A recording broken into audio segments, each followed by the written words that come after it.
We've seen some videos from Shano in the past, and this right here is a video by Shano and Shano TV. Make sure you're subscribed to both.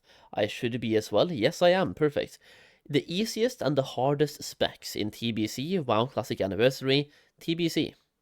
The TBC pre-patch is in full swing, the hype has been amazing, and while there were some initial server issues, for the most part it has been a huge success. We've seen hundreds of thousands of boosts coming into the game, but despite this, there are many of you wondering what you should boost next. What did bro say, by the way? Hundreds of thousands of boosts coming into Hundreds of thousands of boosts coming into the game. I don't know if we've seen that many, bro. Like, definitely there's been many boosts, but I don't think I've seen hundreds of thousands. I'm just going to be honest here. I think it's less. I'm pretty confident in saying it's less. But the point still stands. There's many boosts to the game, but despite this, there are many of you wondering what you should boost next, and in today's video we're going to look at the top 3 most difficult and it's close. No, it might be close to 100,000, but close to hundreds. Like, when you say hundreds to me, that is more than 100. That is hundreds plural. So at the bare minimum, 200,000.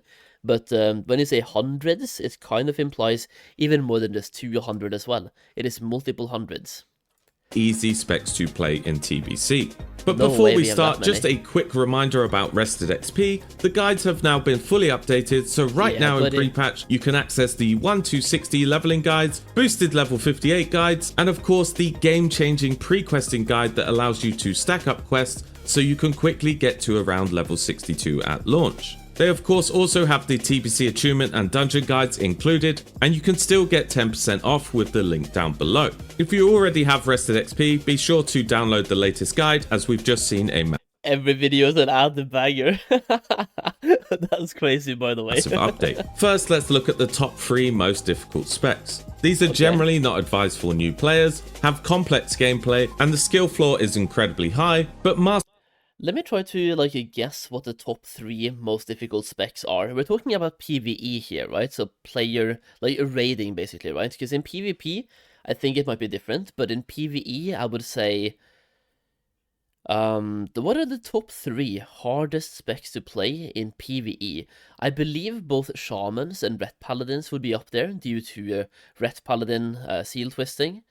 Enhancement, shaman, totem twisting. I don't know why they should be up there based on that, by the way, because totem twisting and seal twisting should be easy, but people seem to make it a much... They think it's so difficult. It really isn't, especially with weak auras and add-ons. It's honestly, you can be told what to press and when, but they have some more stuff in their gameplay than just doing DPS, basically.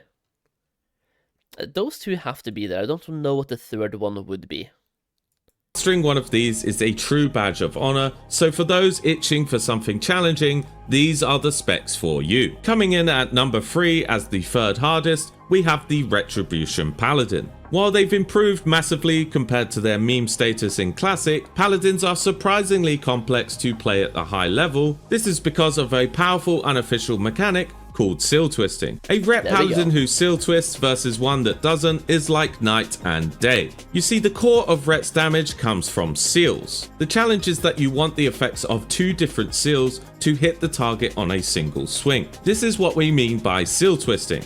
You activate Seal of Command, and then just as your swing timer is about to finish, you switch to Seal of Blood. If your timing is perfect, both effects can trigger. This leads to a huge burst of damage. This requires a swing timer add-on and flawless timing, swing after swing. But your rotation is also more than just auto-attacking, you also need to hit Crusader. This is also, by the way, this is playing with fire, because if you're in a raid as a ret paladin and you perfectly seal twist, you proc a Wind Fury by having an enhancement shaman or a shaman in general in your group, so you get a seal twist proc, Wind Fury, and you critically strike on everything, you will rip aggro and you will die. So it's playing with fire, absolutely. Strike and judgment on really cooldown to maintain your debuff on the boss, which is a huge piece of raid utility. You're also managing your mana and using your blessings to support the raid. The rotation itself isn't the hardest part, but it's punishing if you miss a beat. The real difficulty comes from trying to master the precise timing of seal twisting while also doing your rotation and handling boss mechanics. A Ret Paladin who doesn't seal twist is bringing mediocre DPS at best, but one who has mastered it can be shockingly competitive. Because so much of this spec's potential is locked behind this high skill player created technique, the pressure to perform is immense. This makes Retribution Paladin a deceptively hard spec to play well. Coming in at number 2 is the Enhancement Shaman, a spec that seems simple on the surface, but is one of the most mechanically demanding melee classes in the game. Similar in ways to Ret Paladin, an Enhancement Shaman's value comes from a complex juggling act called totem twisting, syncing weapon swings, and managing a priority rotation with a bunch of short cooldowns. The most iconic and challenging part of playing Enhancement is the totem twisting. Your melee groups need 2 buffs, Wind Fury Totem and... So I mean, so far I've been 2 for 2. All my 2 guesses. I didn't really have a third one, because I'm trying to think, if this is number 3 and number 2, what is number 1 on the hardest or most difficult spec to play? And Grace of Air Totem. The problem is you can only have one active, so what you want to do is drop a Wind Fury Totem, then immediately drop Grace of Air Totem. Your party then gets the Wind Fury buff for 10 seconds, even though Grace of Air is the one on the ground. Just before that Wind Fury buff expires, you do it all over again. This isn't just a set and forget deal, it's a constant mana draining dance that eats up a ton of your global cooldowns. There's an argument to be made that Ret seal twisting is harder, but the difference here is that if a shaman messes up their rotation, their whole party can suffer by not having Wind Fury, which is a huge DPS loss. So there's a lot of pressure standing on your shoulders. On top of that, you have a packed rotation that includes maintaining Flame Strike, using Storm Strike on cooldown, and squeezing in Earth Shocks. To truly optimize, you also need to sync your weapon swings to get the most out of Wind Fury procs and the Flurry talent. But don't forget, you're also expected to purge buffs, potentially pop Bloodlust, and managing your own mana. An Enhancement Shaman who can do all of this perfectly is an unbelievable asset, massively buffing their entire group. However, it's an incredibly busy, high APM spec. Again, if you forget to twist your totems or mismanage your rotation, you're not just hurting your own DPS, you are hurting your entire group's DPS. This level of responsibility and complexity makes Enhancement a truly difficult spec to master. And then finally, coming in at number 1, and historically the most complicated spec to master ever, is the Feral Druid. While Feral tanks are practically gods, Feral DPS is a complex high APM spec that forces you to master form swapping, energy management, and a tricky technique called power shifting. Unlike most classes, Feral Druids can't just stand still and do a simple rotation. To squeeze out every last drop of DPS, you have to constantly shift out of cap form and immediately back in. This is to get... Yeah, but also just like, you're doing so many things in order to be a subpar DPS. I think most people are just going to bring in one Guardian Druid, or not Guardian, I used the retail thing here, but like one Bear Druid to the raid, and get the improved leader of the pack from that, and be happy. Sometimes maybe you'll see one Bear and one Cat, but as a Feral Druid, man, like, there will be very limited spots in the really, like, high-performing raids, right? If you're in a casual raid, people won't care. You bring some sort of buff, and in that case, they don't even care about power shifting either, so it's something you don't have to think about too much. But it's like you says, like, if you want to really perform as a Feral Druid, power shifting is part of the rotation. But I mean, is that really that complex? Power shifting? Just go in and out of a cat form, oh no. A quick burst of energy from the Furrow talent, and Wolf's Head Helm, which is a level 40 classic helm which remains strong even throughout TBC. This power shifting is the absolute core of your gameplay, and it demands precise timing and a whole lot of mana. You're basically playing 2 different resource bars at once, energy and mana, and it's just as chaotic as it sounds. Your rotation involves keeping Mangle and Rip on the target while using Shed to build. Most of it will be Bears or Resto, exactly. Yeah, most of them will be. Combo points. All of this is tough because Shed only works from behind the target. Add in the constant power shifting and it's an insanely high skill playstyle where a single mistake will completely tank your DPS. While a Master Feral can pump out some very respectable numbers, the spec is brutally punishing. If you mess up your power shifting, mismanage your energy, or get forced out of position, your damage will plummet. For its demanding resource management and reliance on a difficult technique, Feral DPS is one of the toughest challenges in TBC raiding. The difference between the bottom and top ferals is absolutely insane. Playing any of these 3 hard specs is truly difficult, but incredibly satisfying to do. If you're looking for a challenge and want to flex good logs or passes, look no further than one of these specs. Now with the hard ones out the way, let's move on to the easy ones. Just because they're easy to play doesn't mean they are bad or low DPS. What are the easiest ones? Is it Hunter, Warlock, and Rogue? Maybe? Even though Rogues aren't like insanely good. I don't feel like Warrior is super easy to play. It's not super hard, but it's not super easy either, I feel like, maybe.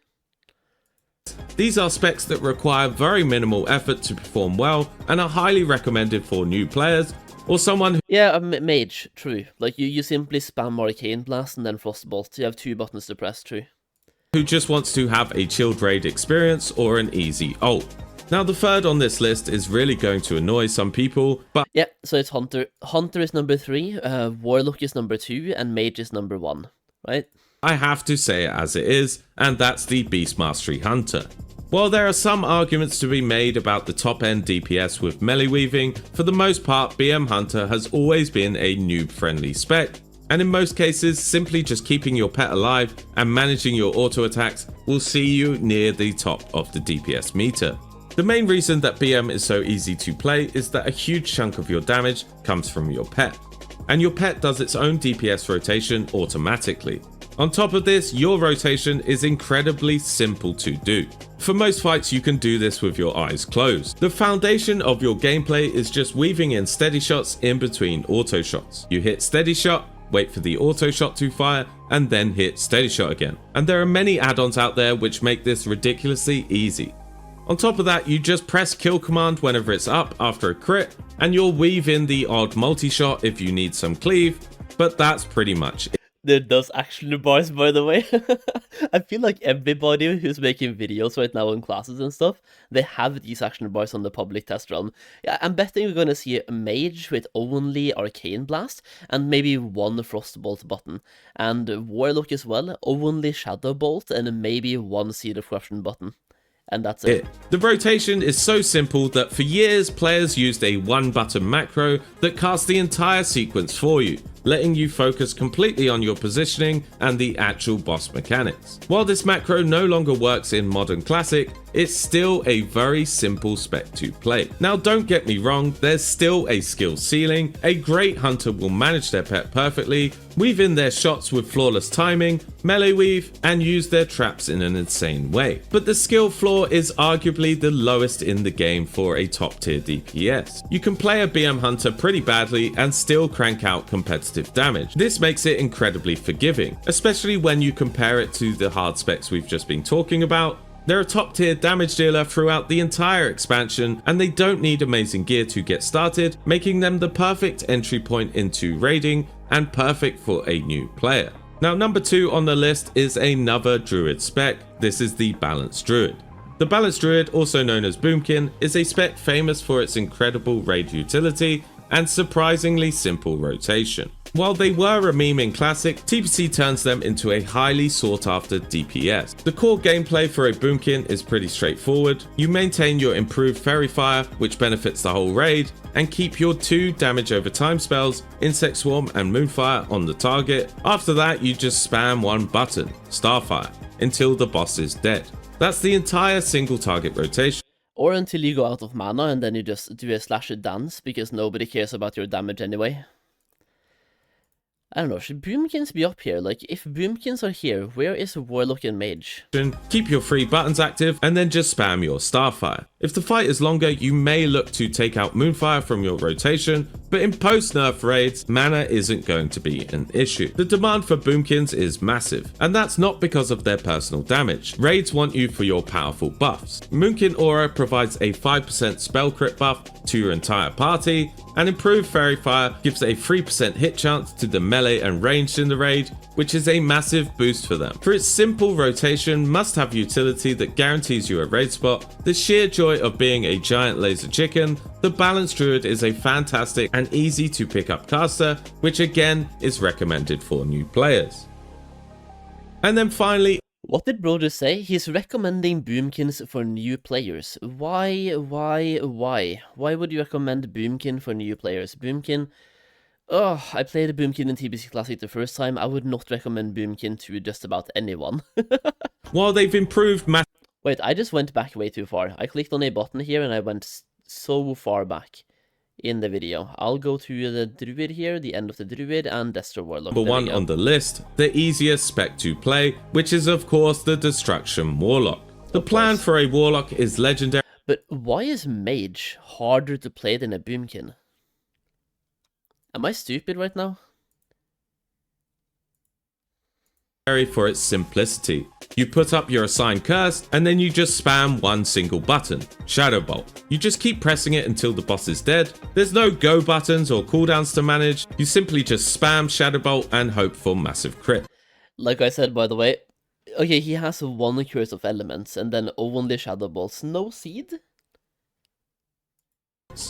Your main resource, mana, is barely even a concern either because you have life tap. This means your downtime is pretty much zero. This simple, powerful rotation is why people consider Warlock the easiest damage dealer in TBC. The only real challenge with Warlock doesn't come from their rotation, but it comes from managing your threat.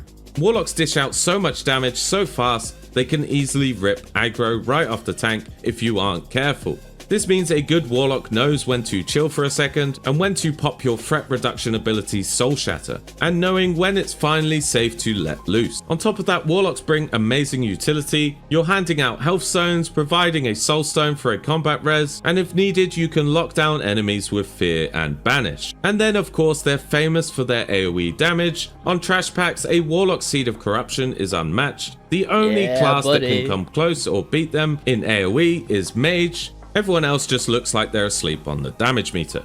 For its mix of a one-button single-target rotation, insane AoE, and must-have utility, Destruction Warlock is an easy choice for anyone wanting to be a top-tier caster, which is incredibly fun to play. Honestly, if I had to pick any class for my 5-year-old son to play and perform well with, it would be the Warlock. And this is the class I always recommend for new players. They're easy to play, do insane damage, and they're always going to be in high demand throughout TBC.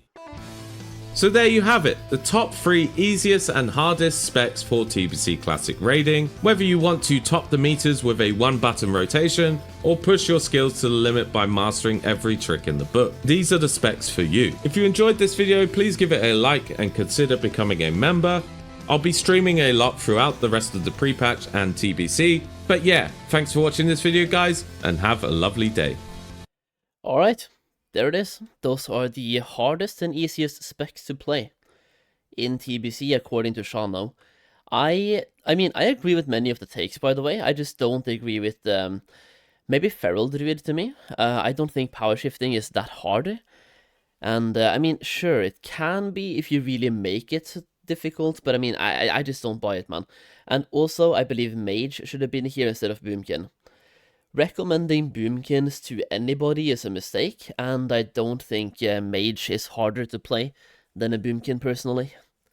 I believe Boomkin, you already have more responsibilities by having to innervate somebody. You have to find out who to innervate and who to listen to when it comes to the healers innervating or innervating a mage. Only by having that, you already have more responsibilities. As a mage, you Arcane Blast and Frostbolt, and maybe Evocate if you have to get mana back. Yeah, you press 2 buttons, and that's it.